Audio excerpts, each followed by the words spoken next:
רוצים לראות איך מצלמים אסונות? בואו איתנו על מאחורי הקלעים של הפרסומת החדשה של ביטוח ישיר. יהיה פיצוץ.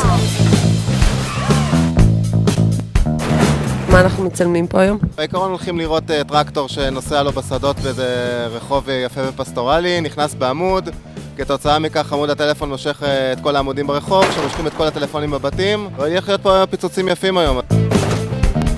פיצוצים זה משהו שחושבים עליו עוד בשלב הסטורי בורד? לא מכוונים לאפקטים, בפרסומת מכוונים לרעיון. ברגע שיש רעיון, דרך זה כבר למה לא קצת אפקטים, שיהיה נחמד.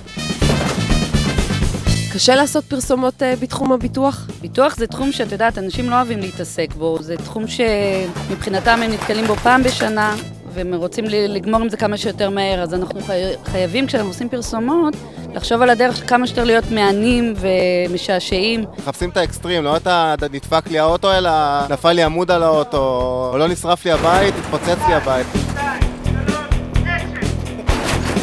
מי בעצם האנשים שעובדים פה על כל הנושא של האפקטים המיוחדים והתפאורה שעתידה להתפוצץ? יש מחלקת ארט, יש מחלקת קונסטרקשן שהם בעצם בונים את כל המבנה, ויש מחלקה של ספיישל אפקט שדואגת לזה שהמבנה הזה גם יקרוס. הכל פה צריך להיות מדויק, המרחקים, המיקומים, הצירים, הכל צריך ליפול לנקודה מאוד מסוימת. זה הכל עניין של תכנון. קודם כל אנחנו מפעילים עמוד חשמל על מכונית. בחרנו עמוד מתכת חזק, שרק דימינו אותו להיות כעץ. כל שאר העמודים, כדי שהאופרציה שלהם תהיה הרבה יותר פשוטה, עושים מפלסטיק, ורק נצבעו כעץ. יש דברים שעשינו עליהם טסטים, זה כל העניין של השבירה של קירות.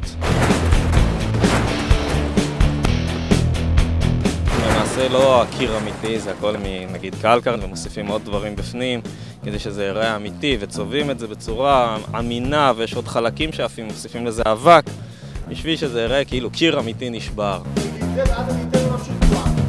גם טלפון שמתפתח ומתפרק, אז הטלפון צריך להיות מודבק באיזושהי צורה רעועה, שברגע שהוא פוגע בקיר הוא באמת יתפרק, כי טלפון אמיתי לא באמת מתנהג ככה. אובר ריאליסטי, זה הרעיון.